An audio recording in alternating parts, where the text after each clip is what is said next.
this is Silver Stories. So please introduce yourself. And I am Peter Machuba. I am the third oldest son of Janina Machuba, who's my mother. And what's like a fun fact about her? Well, she was big on pushing food on people and never thought people ate enough. I think that's a Polish tradition Yeah. there's always enough food to go around.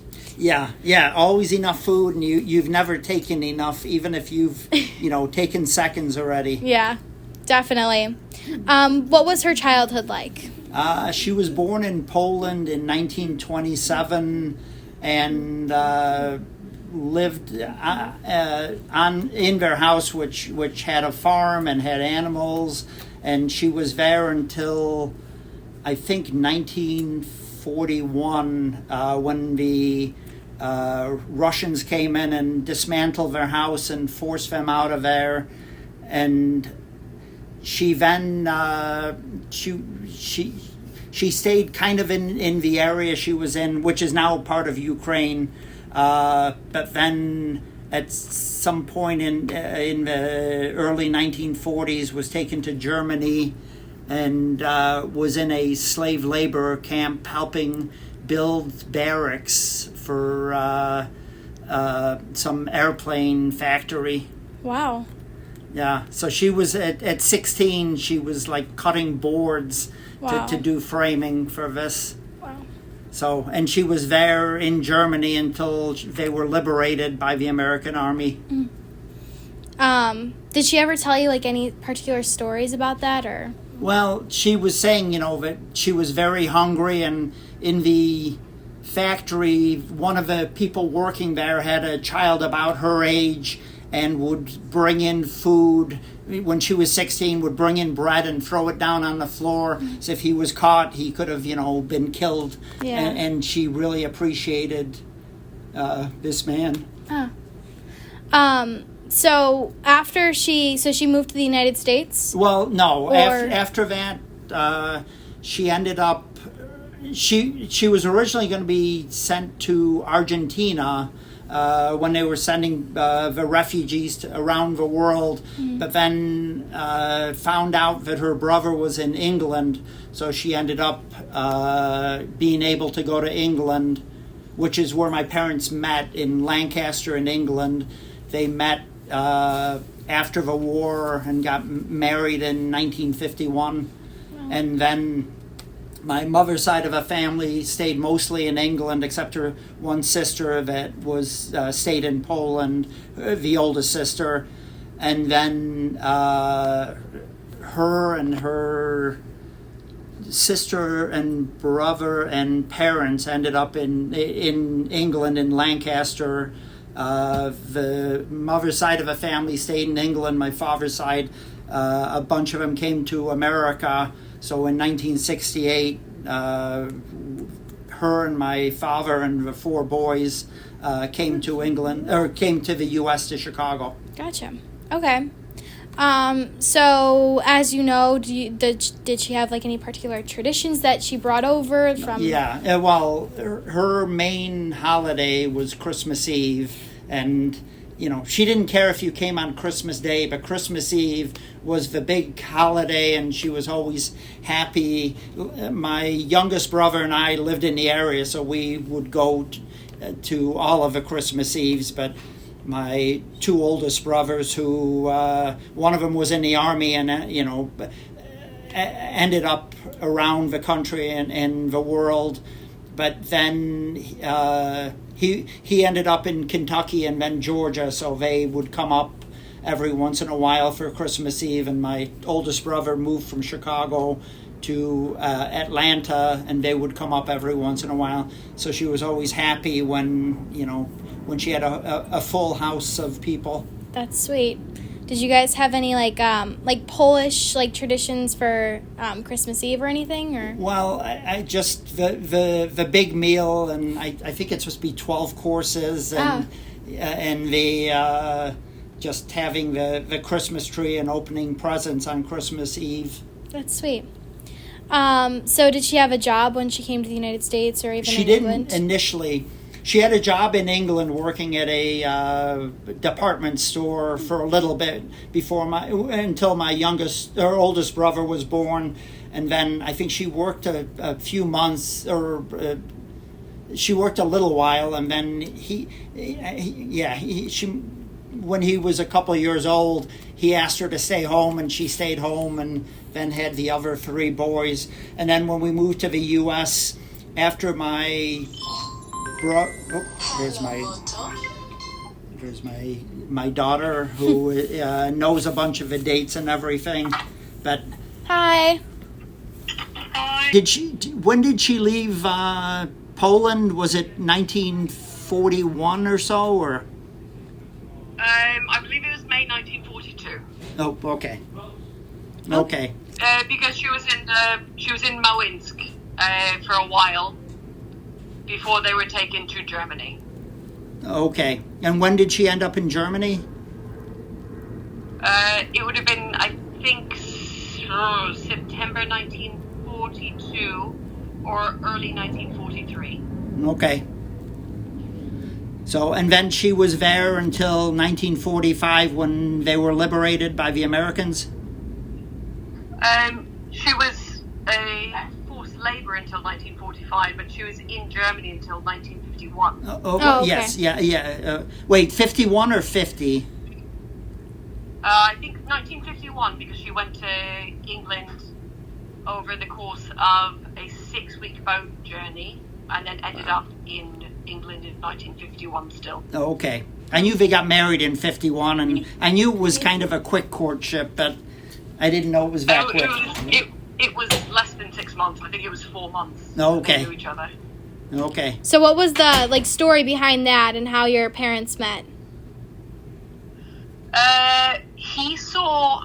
Well, no, I'm sorry. My grandmother saw him walking down the street with his sister, and thought that might be his very young wife, but fancied him and kind of kept up with that, and then found out that it was his sister, and they ended up basically. So she was very curious who the other woman was, even though I think Anna would have been like 14 at the time. So. Wow. So we kind of were talking a little bit about work. So he said that she worked a little bit in the department store, you said, in England. Yes. And then anything else to kind of add? I mean, are we talking about during the war or post-war? Just anything. I mean, just on the topic of work or things like that. Sure. So she actually manufactured the door frames for barracks in Germany as part of her forced labor.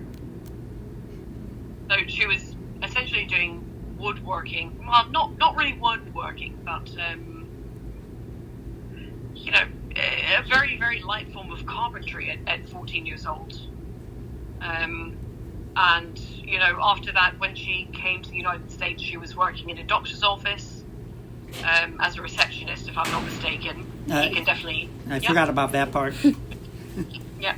And then at a dancewear company where she...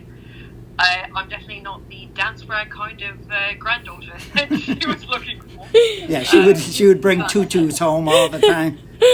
Oh, wow. But she'd bring scraps of fabric and things like that, and make cushions and pillows and things like that. And even if it wasn't something that I was necessarily interested in, what she was bringing home, it was still something that she'd do with me that was very interactive. And I wouldn't say I would know how to work a sewing machine properly, but I sit next to her while she was doing sewing work with these fabric scraps. And, sometimes these pillows would be sent home with me, whether I wanted them or not. You need a pillow. Okay, Babcia gets this. Fine, you have a pillow. It's... very, very caretaking with any work that she did. She speaks a little bit of English and Polish. So were you guys taught like Polish at a young age from her, or? She wasn't. Well, I was taught. That was my first language. Gotcha. She tried teaching it, and Jennifer was not interested in it. I was I was allowed to be lazy, as she would say, a bit more with it, I think. She did try, and we used to do the days of the week and counting and little phrases. The only things that really stuck with me were food words. You know, I can still I can still make a little cheeky comment to somebody in Polish, or, you know, especially now being in England, there's a very high diaspora of Polish people there that, you know, maybe taught me some words that Babcia wouldn't have told me. I can only imagine. Yes, exactly. So what were some of her other, you know, favorite activities or hobbies, really distinctive? Very distinctive. She was always kind of working full time when I was staying with my grandfather. So when she came home, she got to be the extra fun grandmother if I was staying there. So, you know, playing ball in the house and choosing the dinner and making sure that everything was a bit to my liking, let's say. Very, very soft. She did enjoy. He's laughing. Is that like most polite way to say it? She spoiled me beyond. Absolutely. Oh. She did enjoy gardening too, so she always liked to have the vegetable garden and tomatoes and cucumbers and onions and I forgot. The tomatoes especially stick in my mind. Yes. Yes. Beets. Yeah.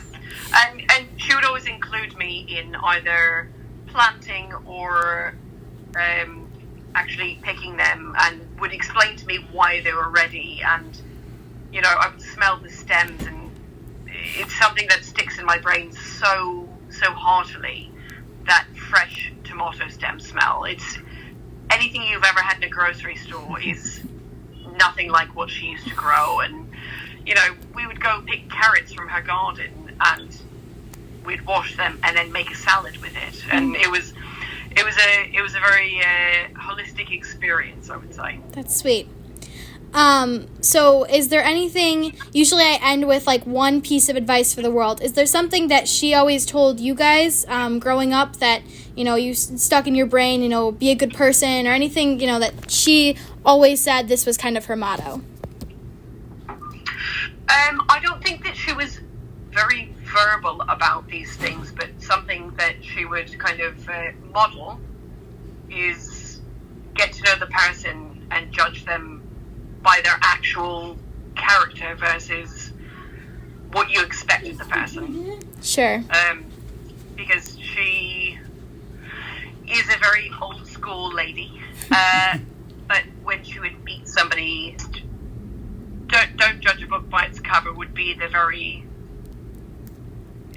you know, overly used idea. Sure. I think that's definitely her thing. That's sweet. And don't be stupid. Yeah, don't be. You should actually be sitting there with you. Yes. She's got her Is doll. she laughing? She has her doll here. Oh, she's got the baby. Yeah.